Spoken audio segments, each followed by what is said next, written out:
Friends, ये 8th class का है स्क्वायर रूट्स निकालना। देखिए, आज मैं आपको स्क्वायर रूट्स निकालना सिखा रहा हूँ फैक्टराइजेशन मेथड से। काफ़ी इजी मेथड है और आपको जल्दी ही समझ आ जाएगा। तो ये 8th क्लास का स्क्वायर रूट्स वाला चैप्टर्स है, आपका एक्सरसाइज 6 का है। तो इसमें मैं आपको फैक्टराइजेशन मेथड से यानी कि गुणनखंड विधि द्वारा वर्गमूल निकालना सिखा रहा हूँ। तो पहला क्वेश्चन हम लेते हैं, देखिए 144। अब 144 का हम क्या करेंगे, 144 इसके फैक्टर करना शुरू कर देंगे तो ये 2 से डिवाइड हो जाता है। तो बच्चों, आपको यहाँ पर एक चीज़ ध्यान रखना है कि कोई भी नंबर 2 से डिवाइड तब होता है जब उसके यूनिट प्लेस पर यानी कि यहाँ पर 0 आ जाए, 2 आ जाए, 4 आ जाए, 6 हो और 8 हो, तो ये 2 से डिवाइजिबल होगा ये। और आपको डिवाइजिबिलिटी 2, 3, 4, 5, 6 ये सब आनी चाहिए। अगर ये आते हैं तो आपको इसको करने में कोई परेशानी नहीं होगी, नहीं तो आप डिवाइड कर करके काफ़ी ज़्यादा टाइम वेस्ट करोगे। तो इसके साथ साथ मैं बताता जाता हूँ आपको, कोई भी नंबर 2 से डिवाइड कब होता है, यानी कि डिवाइजिबिलिटी बाय 2, तो उसके यूनिट प्लेस पर यानी कि यूनिट प्लेस पर जब आपका 2, 0, 2, 4, 6 और 8 आ जाए। तो यहाँ पर 4 है तो ये 2 से डिवाइड होगा, 2 7 जा 14, 2 2 जा 4। फिर यहाँ 2 आ रहा है यानी कि 2 से डिवाइड होगा, 2 3 जा 6, 2 6 जा 12। फिर 2 से करेंगे क्योंकि लास्ट में 6 है, 2 से डिवाइड हो जाएगा तो ये आ जाएगा 2 1 जा 2, 2 8 जा 16। अब हमारे पास फिर ये 2 से डिवाइड हो जाएगा, 2 9 जा 18। अब ये 2 से डिवाइड नहीं होता क्योंकि यूनिट प्लेस पर एक ही डिजिट है, यहाँ पर 9 है, यहाँ पर तो 9 नहीं है कहीं पर।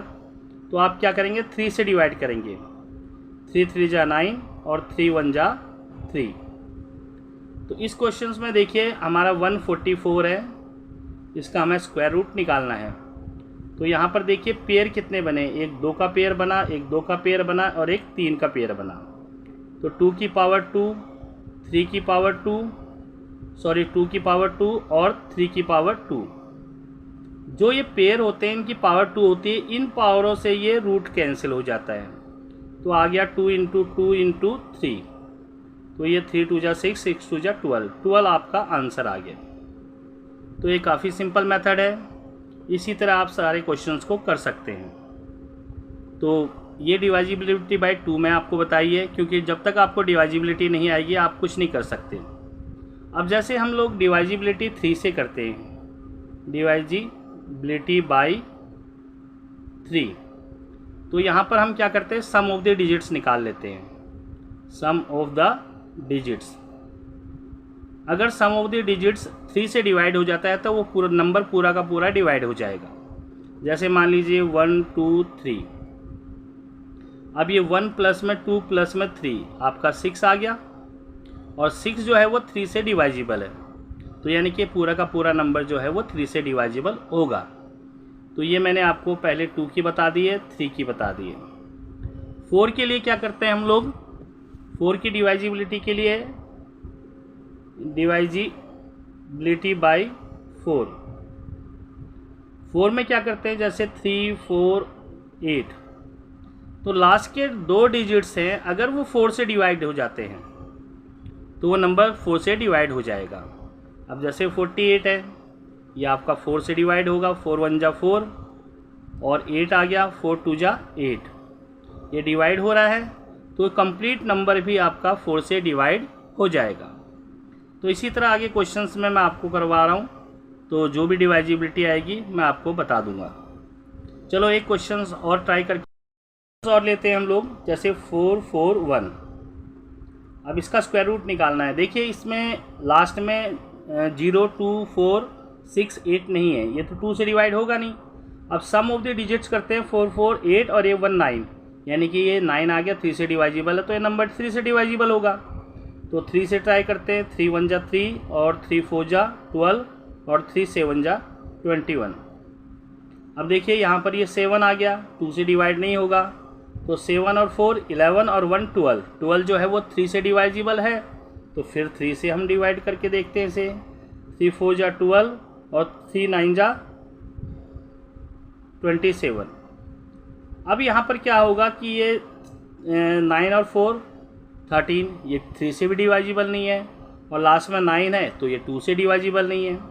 तो 4 से हम देखते हैं कि ये डिवाइड होता है, नहीं होता ये भी। 5 के लिए डिवाइजिबिलिटी क्या होती है, डिवाइजिबिलिटी बाई 5। 5 से डिवाइजिबिलिटी चेक करनी है तो उसके यूनिट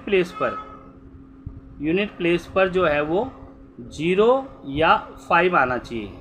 अगर 0 और 5 आ रहा है तो 5 से डिवाइड होगा। यहाँ ना तो 0 है ना 5 है, तो 5 से भी नहीं होगा, 6 से भी नहीं होगा, 7 से हो जाएगा। 7 7 जा 49 और 7 1 जा 7। कोई भी नंबर 6 से तब डिवाइड होता है जब वो 2 और 3 दोनों से ही डिवाइड हो जाए, तो वो 6 से डिवाइड होता है। अब हमारे पास आ गया रूट 4 4 1 इक्वल टू, इसमें पेयर देखिए, एक 3 का बना है, एक 7 का बना है। 3 की पावर 2 और 7 की पावर 2, तो इन दोनों रूट से ये रूट कैंसिल हो जाएगा। 3 इंटू 7 और ये 21 आपका आंसर आएगा। तो आपने क्या करना है, बड़ा ही इजी मेथड आपको बता रहा हूँ मैं, कि जोड़े बनाने होते हैं, और कितनी ही बड़ी संख्या हो, देखिए इस तरह 4 डिजिट्स की 5 डिजिट्स की आ जाए तो ईजिली आप कर लोगे। बट आपको ये डिवाइजिबिलिटी जो है वो 1 से लेकर के 5 6 7 तक आपको आनी चाहिए। 5 तक तो मिनिमम आनी ही चाहिए, तभी आप इस टाइप के क्वेश्चंस कर सकते हो। तो बच्चों, ये बाकी के क्वेश्चंस आप लोग प्रैक्टिस कीजिए। अगर आपको कोई दिक्कत आती है तो आप हमें बताएंगे, आप कमेंट कर दीजिए, उस क्वेश्चन का सॉल्यूशन मैं आपको दे दूंगा।